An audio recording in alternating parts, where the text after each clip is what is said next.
Naleta ukabila. Una maoni gani? Ningependa kusikia kutoka kwako. Kumbuka nambari yetu ya kupiga simu ni 0745762640, 0745762640. Na siku ya leo nitakuwa naungana naye Malkia wa Vijembe ambaye sasa ameshikika katika msongamano wa magari kidogo, lakini ako hapa, anakuja, ako njiani. Lakini kwenye studio nitakuwa namtambulisha mgeni wangu Peter Kuria. Karibu kwenye studio zetu siku ya leo. Na Peter Kuria ni profesa wa isimu na lugha za Kiafrika katika chuo kikuu cha Pioneer. Na siku ya leo tunaongelea kuhusu umuhimu wa lugha ya mama. Mwanzo tuanze na hii hisia kwamba wengi wanasema ukiwa unatumia lugha ya mama ama unajua lugha ya mama huenda ikasababisha ama ikaleta ukabila katika nchi. Ni ukweli ama la? Ama maoni yako ni yapi kuhusiana na hiyo kabla hatujaingia katika mjadala wetu? Asante sana Fiona. Asante sana Lookuptv kwa kunialika kwenye mjadala huu wa umuhimu wa lugha ya mama. Watu wengi ni kweli husema ya kwamba tukiongea lugha ya mama tunaingia kwenye ukabila, lakini hasa hiyo si kweli. Kwa vile lugha ya mama ni ile lugha mtu anazungumza akianza kukua kama mtoto, akishazaliwa ile lugha ambayo anasikiza ya kwanza ni lugha ya mama. Na hiyo lugha ya mama haimaanishi ati mtu akiongea yeye ni tribalist. Na najua kwa sababu dhana hii inatokea na vile ambavyo wengi husema Nairobi ni mji mkubwa.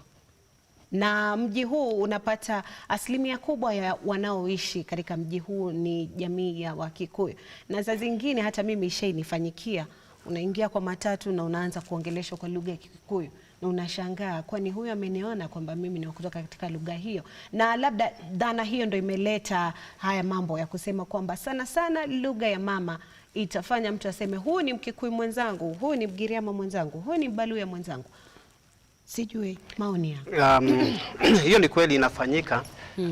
Kwenye unaingia pahali unakuta watu wanazungumza lugha ambayo huielewi, na wewe mwenyewe ukijaribu kusikiza huelewi, na wao wanaona kama wewe ni mgeni. Lakini hiyo si kusema ati wao wako na ukabila. Hiyo ni lugha tu yao ambao wanatumia. Kuna uwezekano ya kwamba mtu mwingine anaweza ingia na lugha nyingine na wewe unaielewa. Sasa hiyo inaleta ile kitu tunasema inaitwa identity. Kujitambulisha, mtu anakuwa anajitambulisha na lugha gani. Kwa hivyo tukisema eti ushakuwa unaleta ukabila, sio kweli. Ni vile tu watu wanazungumza ile lugha ambayo they are most comfortable with.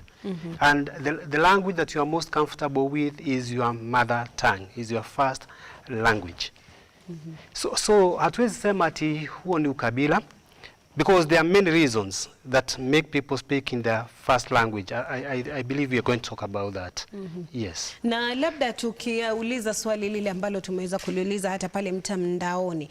Je, kuijua lugha ya mama iko na muhimu gani katika maisha ya binadamu? Hususan kama sisi wa Kenya tuko na zaidi ya lugha 40 na kusema kweli kwamba kuna umuhimu wowote katika kujua lugha hii ama kuifahamu lugha yako ya mama? Asante sana. Jambo la kwanza ambalo ningetaka kusema ni kwamba kila mtu anapozaliwa huwa amezaliwa pahali, amezaliwa na wazazi fulani na anakaa pahali fulani. Hiyo ni kusema, let me say that in English. When you are born in a certain family, and this is the nuclear place where you are born. Then there will be the extended environment. Huwezi elewa that environment, hiyo mazingira yako, kama hujui lugha ambayo inatumiwa na hao watu. Kuna umuhimu sana wa mtu kuongea lugha ya kwanza ndio aweze kuongelea juu ya mambo ambayo yamemzingira. Na hiyo, that is the basis of a human being. Where do we start? We start with getting to know about our environment, our first environment, and you can only express it in that language, the first language that you get from your parents. That is one very important thing about the first language. Yes. Na zingine ni kama gani? After you've got your first language in your mind, because you don't learn that language, you acquire it, you get it from your parents, you get it from the environment. You don't learn it as it were. Mtoto uzaliwa na kipawa cha kujua lugha yoyote. Kama tuseme mtoto amezaliwa Uchina na amezaliwa na wazazi kutoka Afrika, hata jua Kichina. Hiyo ndio lugha ambayo inazungumzwa huko. Kwa hivyo mtoto hasomi lugha. Lugha inamkujia tu, ananyakua, he acquires it. And once you have the first language, you have the ability to learn any other language, as it were, because now you have some language, and you know language is universal. Language is to human beings. It's universal to every human being. So you have the structures developed about language, human language. You have the sounds, you have the way of using those sounds, you have the way of combining those sounds to give you, you know, what we call the phonology of language. You also be able to use words, because language is made up of words, from sounds to words to sentences. So it is very important that one has the first language. Then, once you have the first language, you are also more comfortable. It is the one language that you are most comfortable in. Like if you are a Luo and then you've learned Luo, then you are most comfortable in that language. And any other situation that comes up, you can express yourself in that language. And you'll be able to get, like I said, other languages coming to you. And you'll be able to learn or acquire them. But first you must have a basis. And that basis ni hiyo lugha ya mama ambayo tunaongelelea.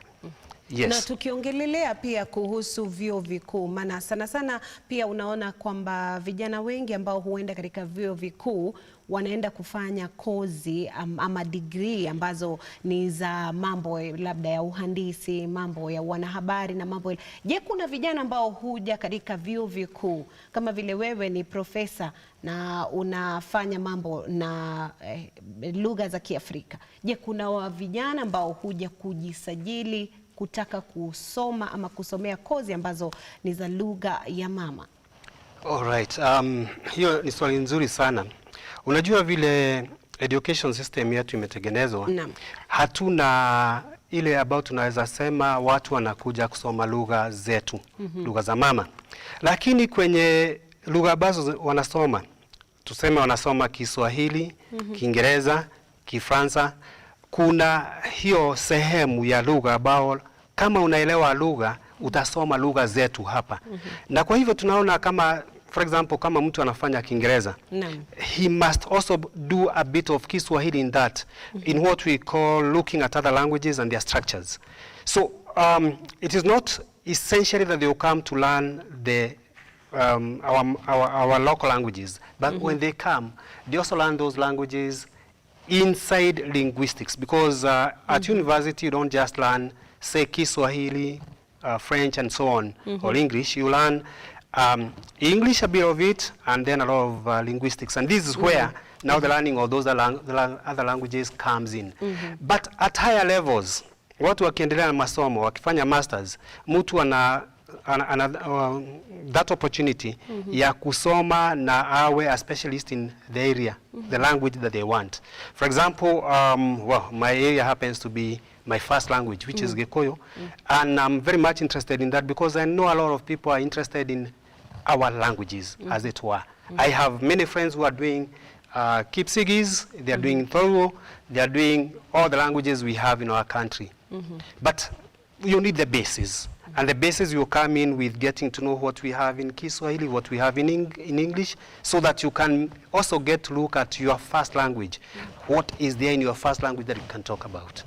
Yes. Na mtazamaji, kumbuka unaweza kuwasiliana nasi kupitia mitandao yetu ya kijamii, Facebook, Twitter, YouTube, ambapo tunapatikana at Lookuptv. Pia vile vile unaweza kutupigia simu kupitia nambari 0745762640. Nambari hiyo iko hapo kwenye chini ya runinga yako. Kumbuka tunauliza swali, je, kuijua lugha yako ya mama ina umuhimu gani? Ama pia unaweza kutusimulia kisa ambacho labda lugha ya mama iliweza kukusaidia katika kupata kitu, ama pia kupata kitu ambacho labda ulikuwa unapania kukifanya. Naam, kumbuka nambari yetu iko hapo chini ya runinga yako. Unaweza kupiga simu wakati huu sasa hivi, tutakuwa tunaipokea, na vile vile pia unaweza kutuambia kama lugha ya mama ni kweli kuwa husababisha kuwepo kwa nimesema vile pale awali nimesema nini? Nimesahau kidogo, lakini kuwepo kwa ukabila. Ndio jambo ambalo tunauliza siku ya leo, kwa sababu kuna wale ambao wanasema unapotoka eneo la Kilifi na unataka kwenda kuwania kiti katika eneo la kwenu Nyeri, inakuwa ni vigumu, kwa sababu unaweza kuwa una qualify katika kila kitu, lakini ifikapo kwa lile jambo la kwamba watu wa Nyeri watapigia mtu wao wa Nyeri na sio wa Kilifi. Na pia ningependa uweze kutuambia kuhusiana na hiyo, kwa sababu ukisema hakuna ukabila pia unaletwa kidogo na haya mambo ya lugha ya mama. Hiyo ni kweli vile unasema, lakini unajua there is what we call negative ethnicity. Negative ethnicity. Ukiangalia hii Nairobi yetu, kuna watu ambao ni wa kutoka makabila mbalimbali, wanaongea lugha ambazo haziongelewi huko, lakini wameweza kushida hizo viti. Kwa sababu gani? Kwa sababu ya sera zao ambazo wanaendeleza.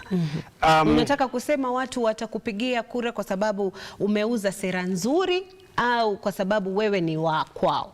Sana sana kama umeuza sera nzuri, watakuchagua.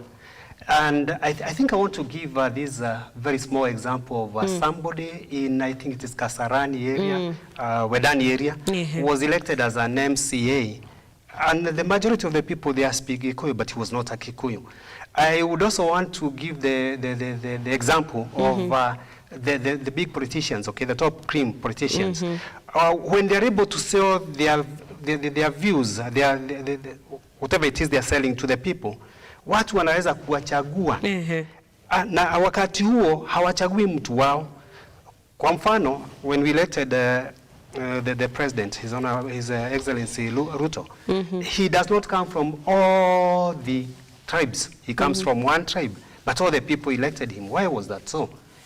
Because he has been able to sell his ideas to the people. So it is not a question of the language. It is a question in politics. It's a question of what you sell to them. It's also a question of course, whether they identify with you, if you have these. But I believe the first thing in politics is about what you are selling to the people, not the language. Yes. Lakini tumeona mara nyingi kuwa wazazi huwachukua wana wao na kuwapeleka katika kozi ambazo wanasoma Kijerumani, Kifaransa, Kiitaliano, lakini hatujaona hapa nchini kwamba wengi unapeleka mtoto wako kuweza kwenda kusoma kozi kuhusu lugha yake ya mama, hususan katika karne hii ambapo tunapata wazazi wengi hawaongeleshi watoto wao katika lugha yao ya mama.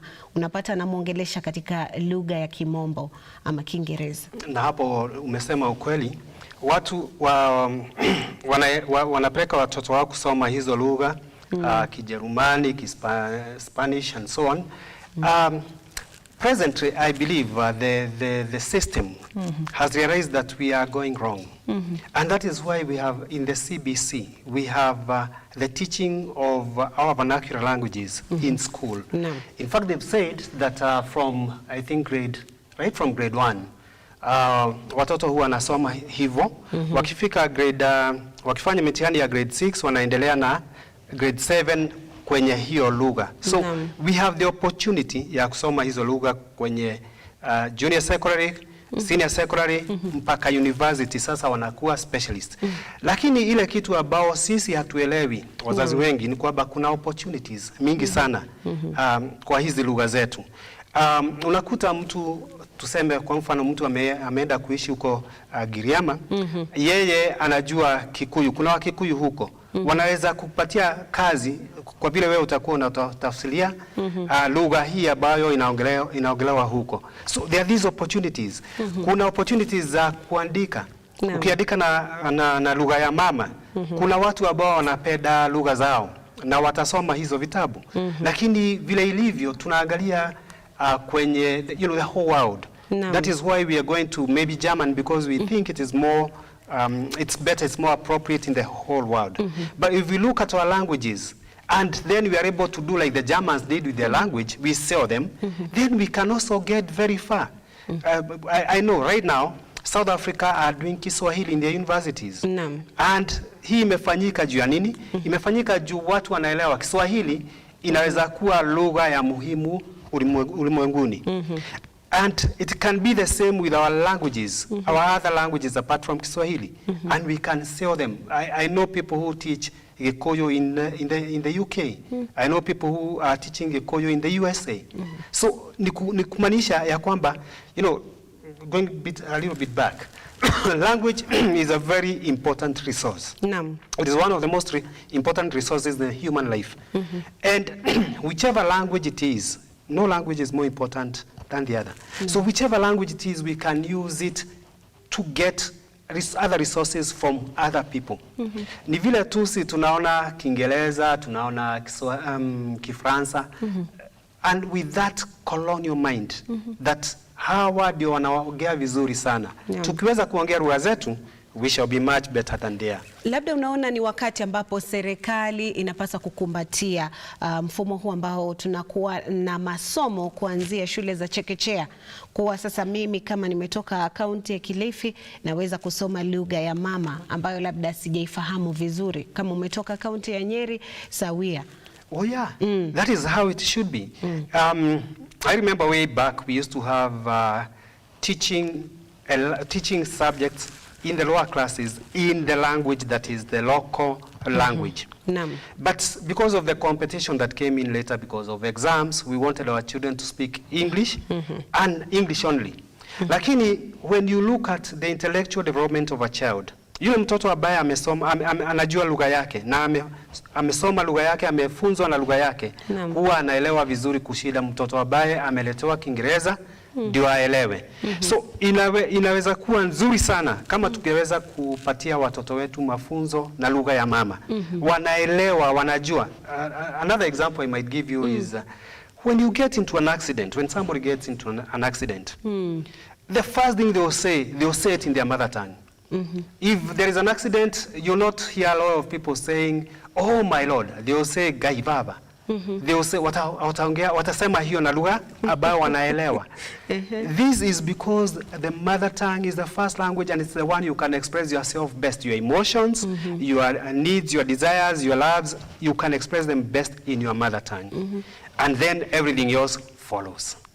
Kando na serikali sasa kuweza kuleta masomo haya ya lugha ya mama mtoto akiwa katika shule ya chekechea, labda ni mambo gani mengine ambayo labda ungesema yanaweza kusaidia mtoto aweze kujua lugha ya mama akiwa bado mchanga? You see, that's a good question. Kuna wazazi. Wazazi wako na jukumu kubwa hapa. Wengine wetu tunaona kama tushasema wanaonelea lugha ya kigeni ndio nzuri. Jukumu la wazazi hapa ni wajue lugha ya mama ina umuhimu gani kwenye hawa watoto wao. Wakishajua hivyo itasaidia ya kwamba wataweza jua na waendelee. Hiyo ni jukumu la wazazi. Jukumu la other organizations like the church. Let us not just bring it to our children that they must do well in these other languages.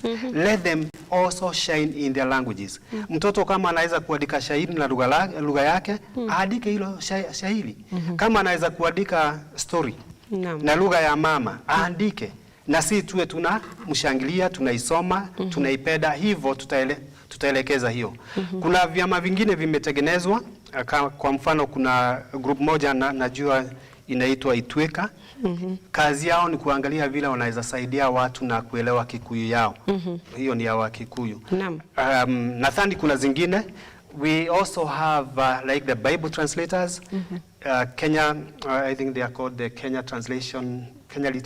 Literacy Translation, something like that. Ambao wana translate Bible from English to the local languages. They would do much better if they could get all the languages and not just translate the Bible, translate a lot of books, the storybooks that we have, zile za watoto kusoma, ziandikwe na lugha ya mama. Kwa hivyo ni jukumu kubwa, na kama nilivyosema hapo, ni jukumu ambalo litaleta pesa, litaletea watu pesa, litaletea watu ajira, so that they can all do all this towards the development of their first languages, their mother tongues. It is a big economic opportunity. Yes. Na hapa niko na arafa kutoka kwa Moses Ambasa akisema, Daktari Peter Mburu, the best lecturer ever watching live from Nairobi. Na mshukran sana Moses Ambasa. James Kinyo akisema, mimi ni mzaliwa wa Nairobi, mama ya mama yangu amezaliwa Nairobi, lugha ya mama nitaijulia wapi? That's a good question. Lugha ya mama ni ile lugha ambayo mtoto anasikia anapokuwa. When he's growing, when the child is small. Akiongea Kiingereza itakuwaje? Sasa you see, that is where I'm saying we have a problem. Juu sasa mama anaongelesha mtoto wake Kiingereza, but she is not proficient in that language. Yeye mzazi huyu, kama tuseme ni Mkikuyu, ameolewa na Msomali, waongee Kikuyu na Kisomali huko. Mtoto ana uwezo wa kushika zote mbili at the same time.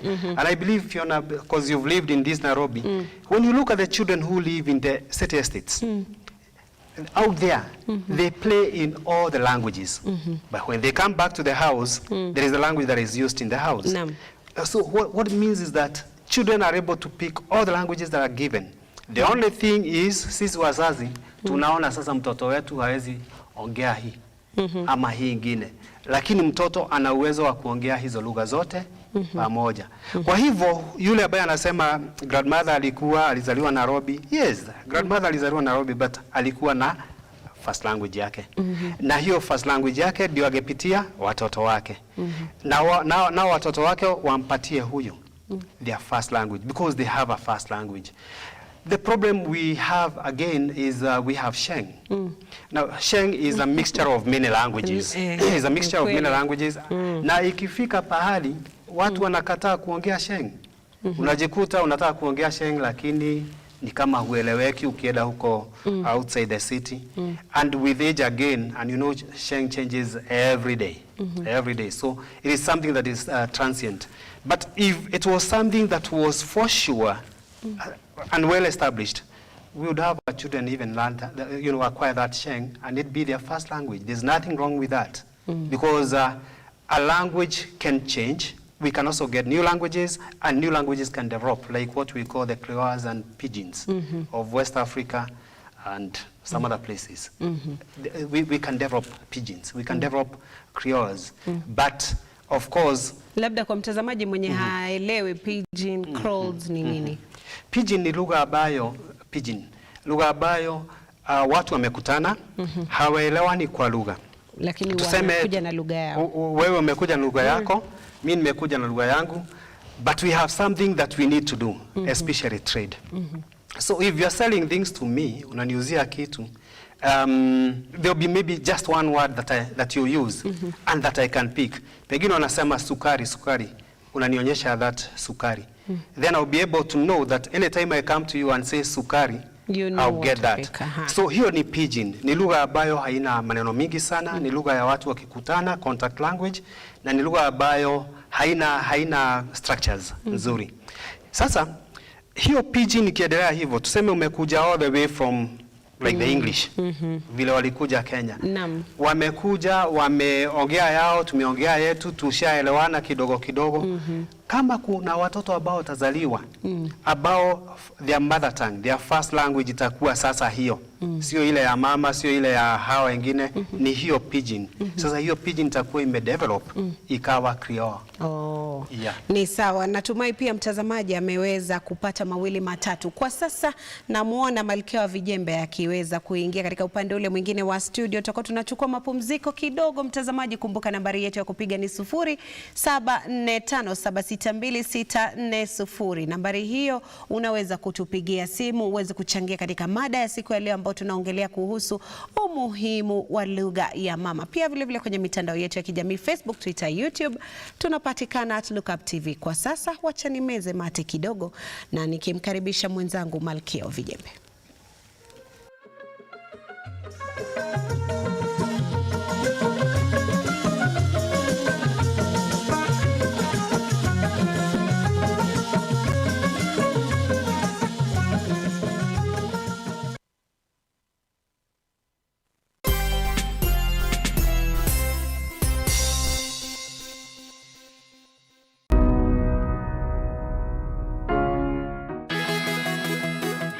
How do women do it?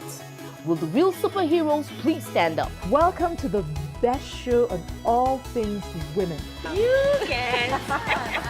Now we have to tell you, on our show, we're not just talk. We're mothers, wives, working women, your hosts, and the list goes on. We also know how to relax and have some fun. It's living the life. Yes, it is.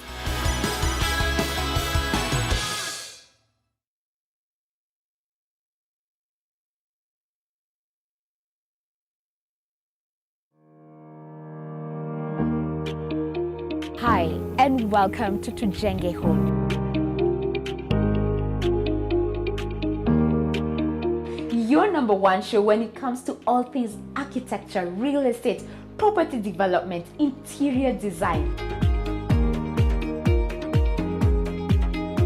You get it right here on Tujenge Home. When the food is ready. You want to serve them? Dinner is served. Yeah. Let's go. Let's go.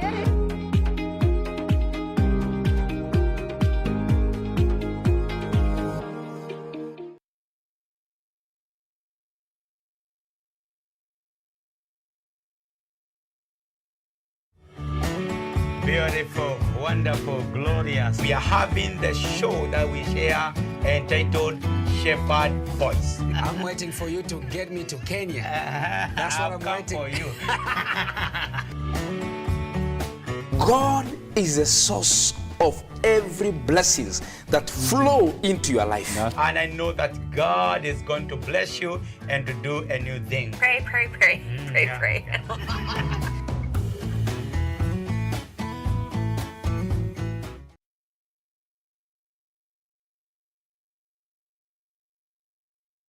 KM Lookup Media, the holding company for Muthingi and Lookuptv, proudly presents the Mount Kenya Region Roadshow.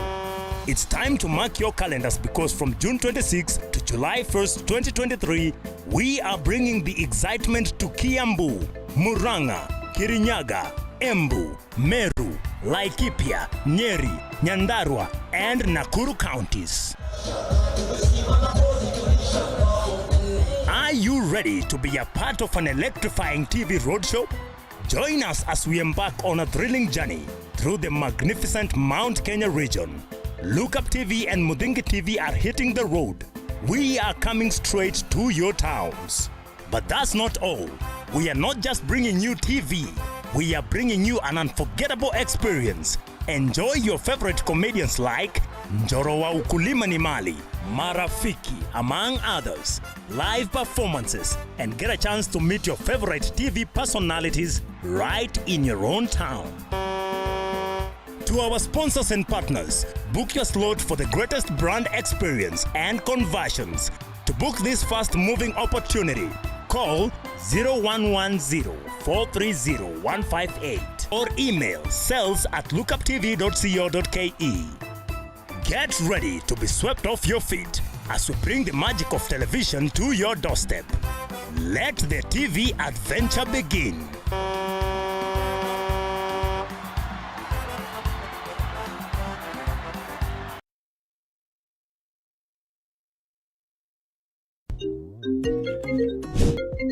Hey darling, are we still on for a coffee date? I'm waiting for you to come and pick me up. I should be able to pick you in a few.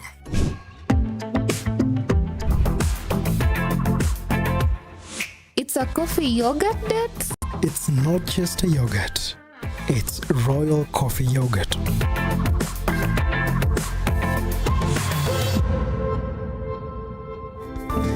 Flow with the sweet taste of thick and smooth Royal Fresh coffee yogurt. Royal Fresh, the royal taste of freshness.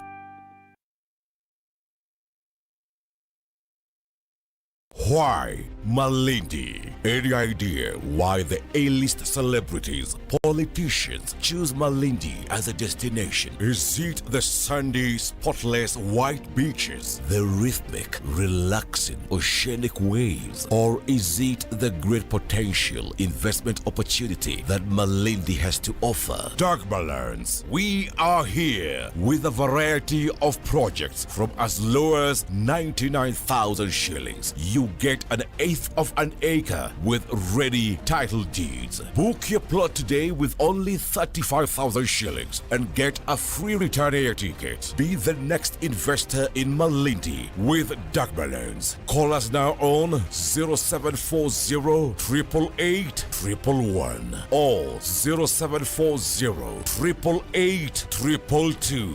Dark Balance. We promise, we deliver. Why wait? 20 Malindi.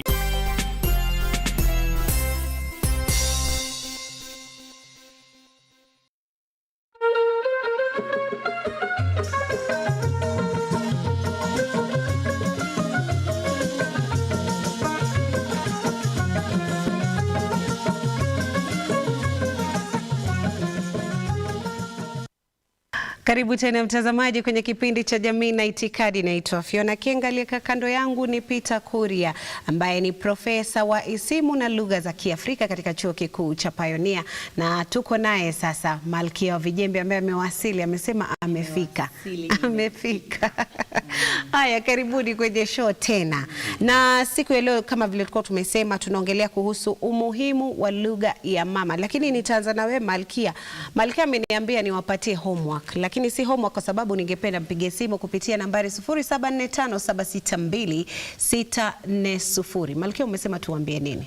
Tunataka tuulize, je, kila mtu kwa lugha yako ya mamako, yani usema tumependeza, tuwasemaje? Kama wewe ni Mkamba tuambie tumependeza Kikamba, kama wewe ni Mjaluo tuambie tumependeza Kijaluo. Ndio tujue kweli mwajua lugha za mama ama mlikuja Mombasa mkawa mayoyo.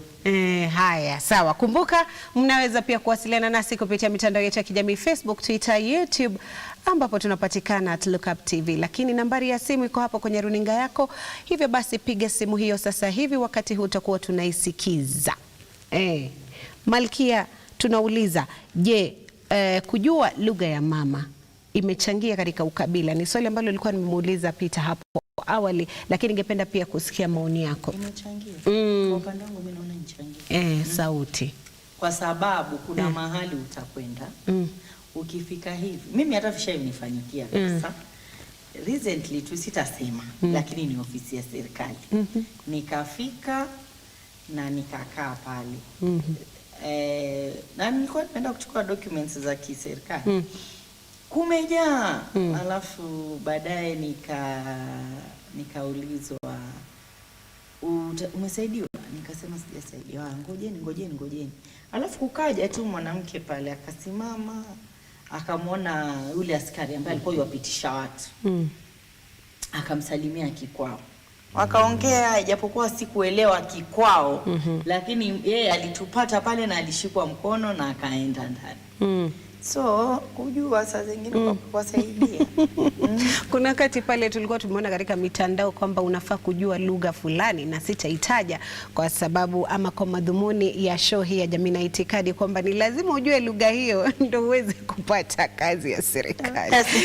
Lakini tukizidi kuendelea kusonga mbele, ningependa pia kujua, je, ni wakati ambapo wazazi wanafaa kulaumiwa kwa watoto wao kutojua lugha ya mama?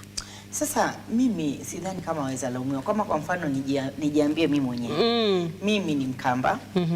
Lakini pia mimi ni Mkamba wa Pwani. Kwa hivyo mimi si Mkamba wa Ukambani.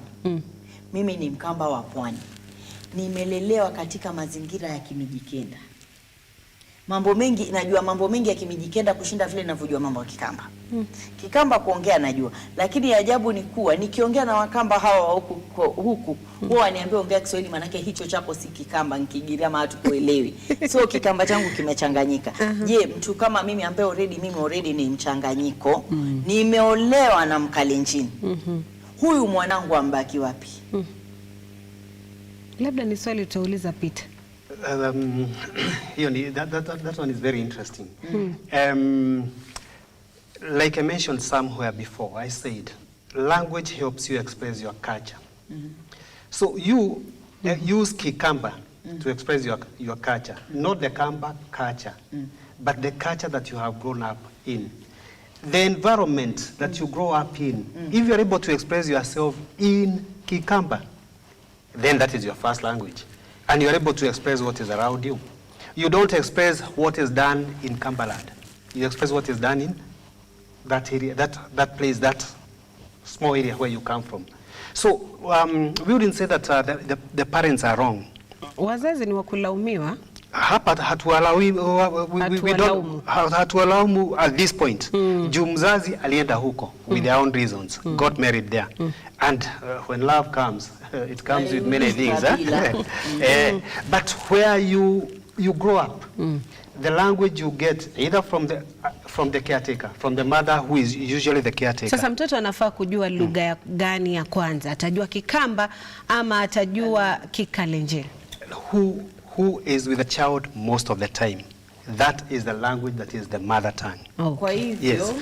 Kusema mother tongue, first language, it is not the language of the mother. It is the language mainly of the caretaker.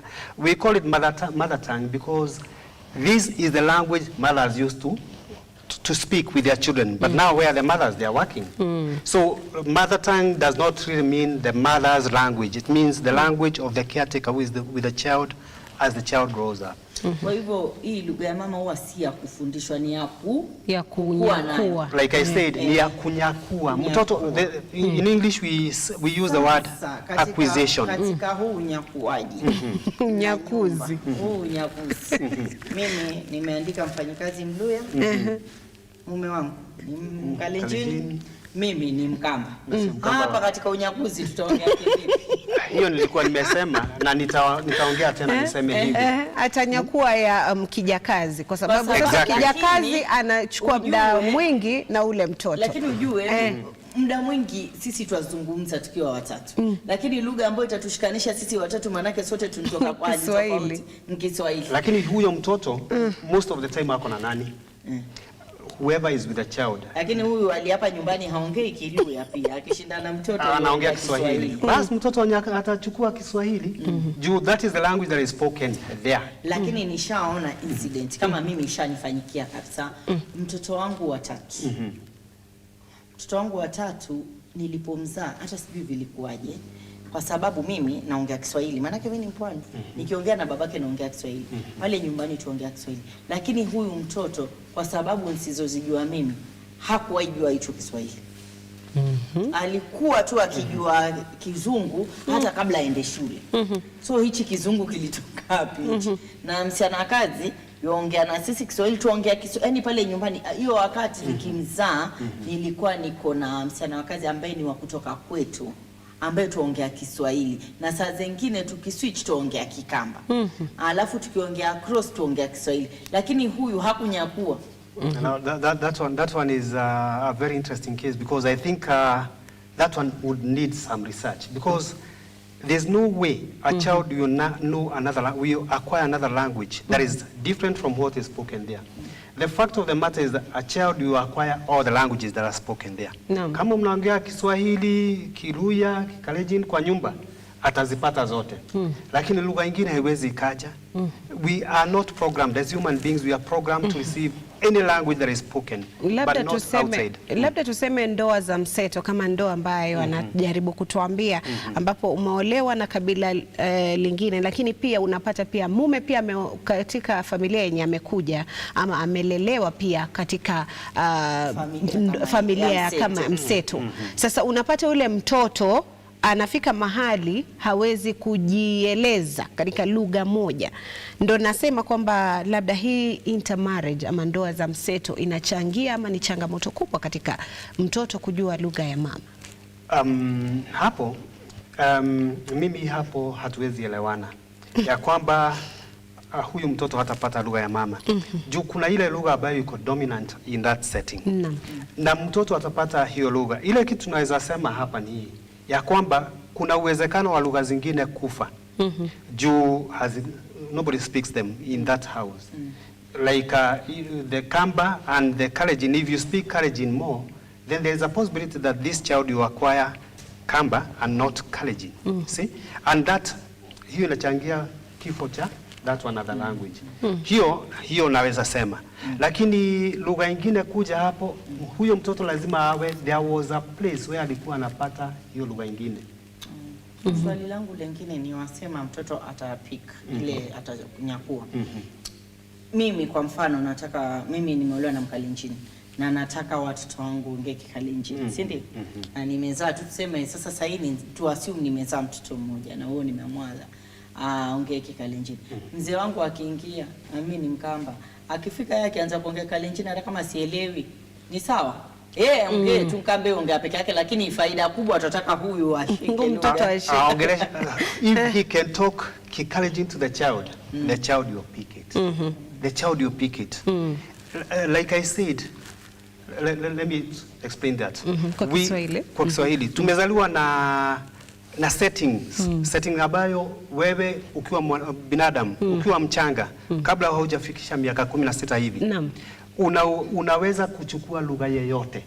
Kwa hivyo baba akija aongee kwa Kikalenjin, mtoto atachukua hiyo. Na sio kufunzwa, aongee tu.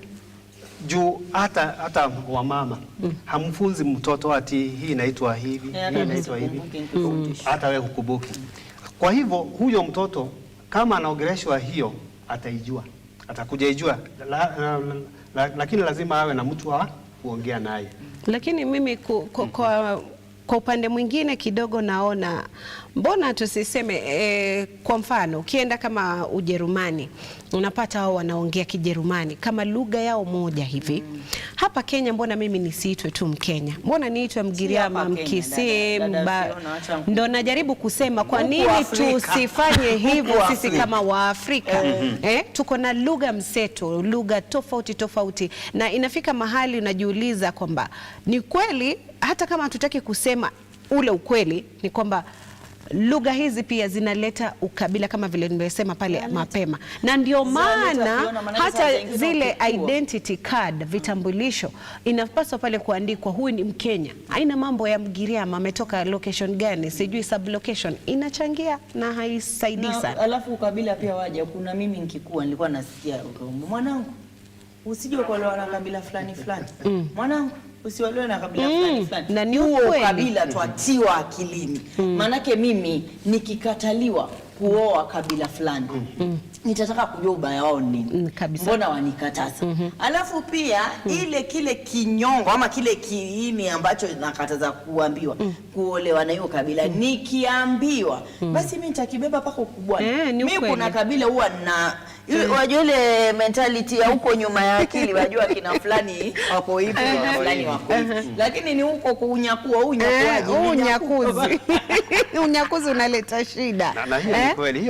Na hapo awali pia Malkia tulikuwa tumeongelea kuhusu mtoto anapokuwa anapaswa kufundishwa lugha hii labda kama vile shuleni. Kama vile tuko na kemia, tuko na hesabu, tuko na Kiingereza, pia kukuwe na lugha ya mama. Tuseme katika kaunti moja kama Kilifi kuwe na lugha za Wamijikenda pale, ndio iwe ni rahisi kwa mtoto kuweza kujua lugha yake ya mama anapokuwa. Maana mambo mengi ambayo yameathiri pia lugha ya mama ni utandawazi, globalization. Sisi tukiwa wadogo nilikuwa nakumbuka shule tulikuwa na story time ambao tulikuwa tuna vitabu vimeandikwa Kigiriama. Nakumbuka kwanza mimi nikiwa class 3 chetu kilikuwa kimeandikwa title Kadzo.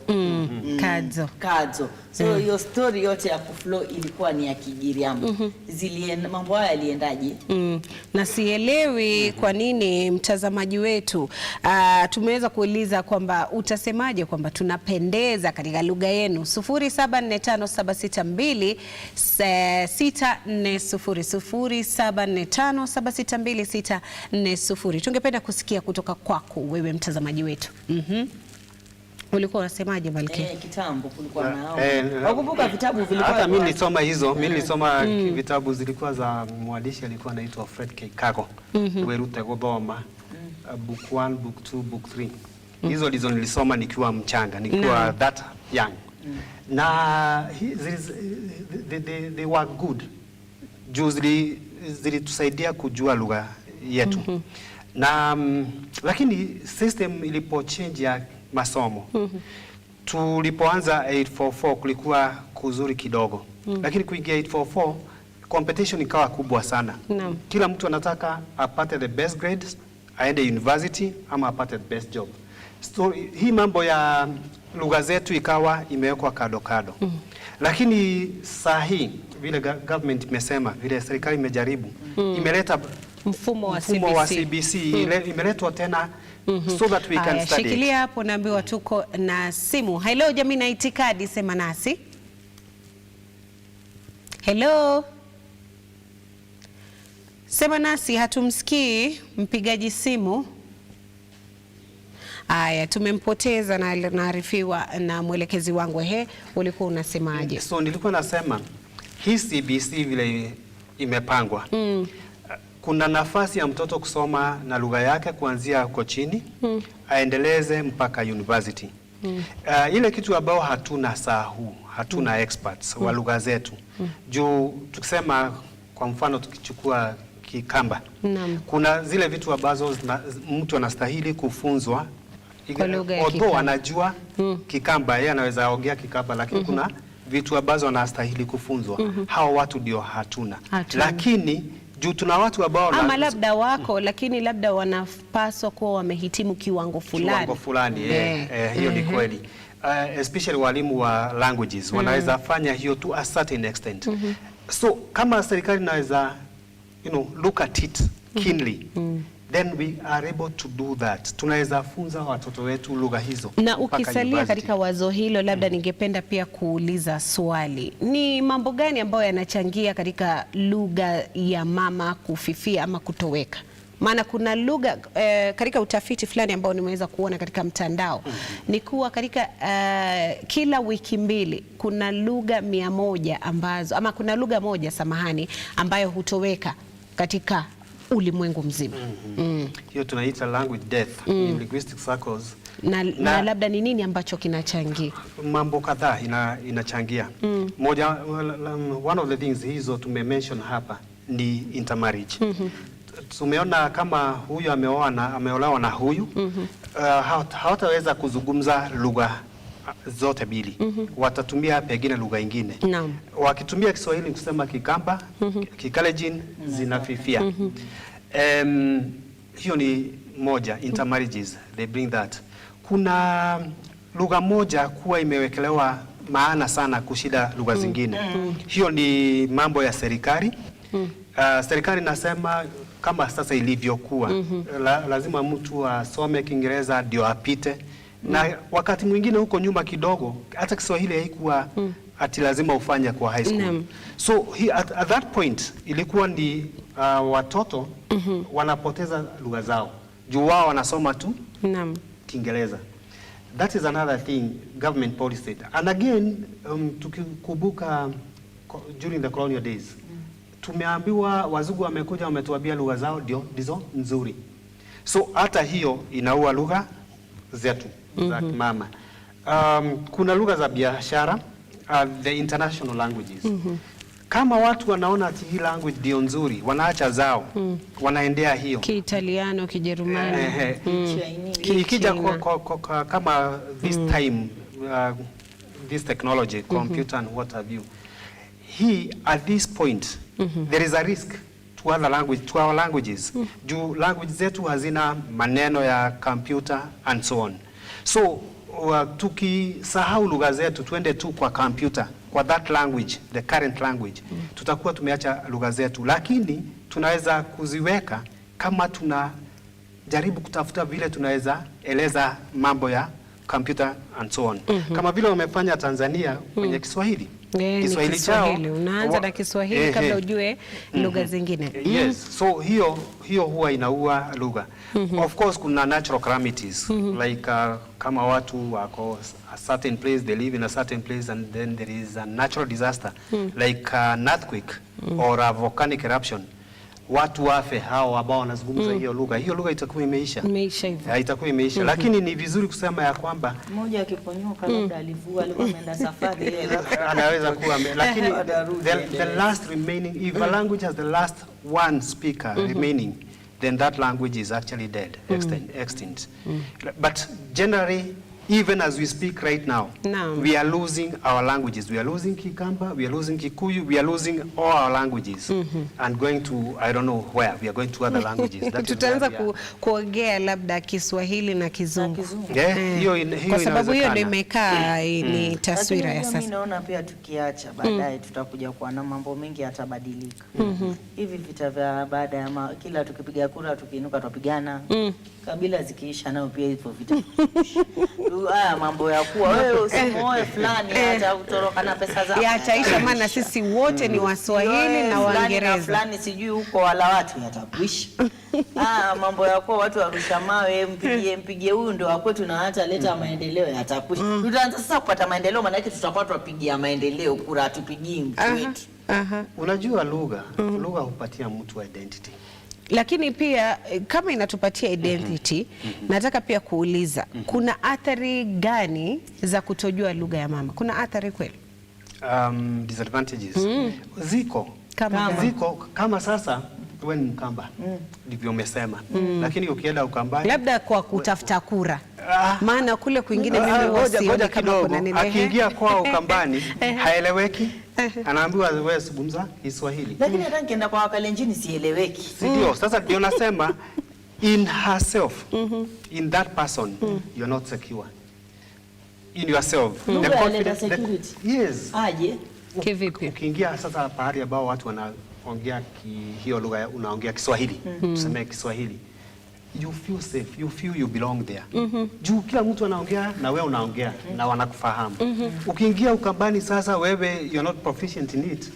Kuna mambo ambayo watasema na wewe unaona kama wanacheka na wewe shida kwa chukua nini. You feel insecure. So language gives you that security.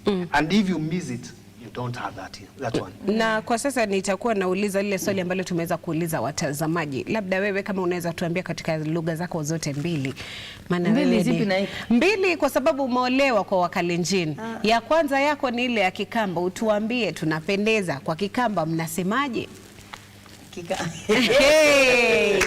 Dada ulikuwa umepatia watu homa, kumbe yako haiwezi. Kikalenjin sijui. Lakini Kikamba wanasema Mwaseo. Yani mnapendeza. Haya. Ni muratu Kenya. Ni muratu Kenya. Haya. Sina unahenzeza ama unapendeza. It's mostly inakaa kama Kiswahili, lakini hivyo ni Kigiriama ama unahenzeza. Unahenzeza. Na labda pia katika methali moja ambayo unaweza kuikumbuka katika lugha yenu ya Kikamba ni kama gani? Na utuambie maana yake. Mama tu itavasiwa yusi ya mui. Someone who doesn't listen. A rude person when he's talked to, he was busy aki whistle. Haya, kwa haraka kabla tujamaliza. Bibi juge kare ganyina niko kuaga. Kare ganyina niko kuaga meaning kama mtoto amekataa mambo ya mamake, amekataa mamake ama mbuzi ama chochote, ikikataa mama huwa inakufa. Haya, sisi kwetu Kigiriama tunasema mwanamsikizi kambirwa di. Na inamaanisha kwamba mtoto ambaye ukimwambia mara kwanza hasiki haambiwi tena mpaka atakalompata. Kwa sasa atakuwa nasema good night kwa lugha yetu, mkalaze tu na mkale na siku ama usiku mudzo. Utasemaje kikwenu tukimalizia? Kwa maino sio. Haya. Murale dhayo. Aya, sina la kusema zaidi. Kwa sasa tumemaliza kipindi cha Jamii na Itikadi. Naitwa Pheona Kenga, mwenzangu Peter Kuria hapa na Malkia wa Vijembe. Siku ya leo tukiongelea kuhusu umuhimu wa lugha ya mama, na natumai kuwa umeweza kupata mawili matatu ambayo yatakusaidia katika maisha ya baadaye. Kuwa na usiku mwema. Mwenzangu Brian Mwaya atakuwa anaungana nawe mwendo wa saa 3 kamili kukuletea taarifa za lugha ya Kimombo.